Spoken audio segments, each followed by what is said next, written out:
any time photo আমি মানে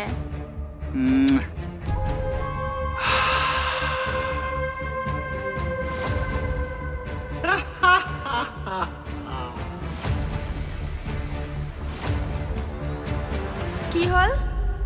অকল মই বুলিয়ে নহয় সকলো ছোৱালীয়ে এনে কৰা উচিত আৰু তই মোৰ লগত থাকিলে মোক কোনে কি কৰিব পাৰে হা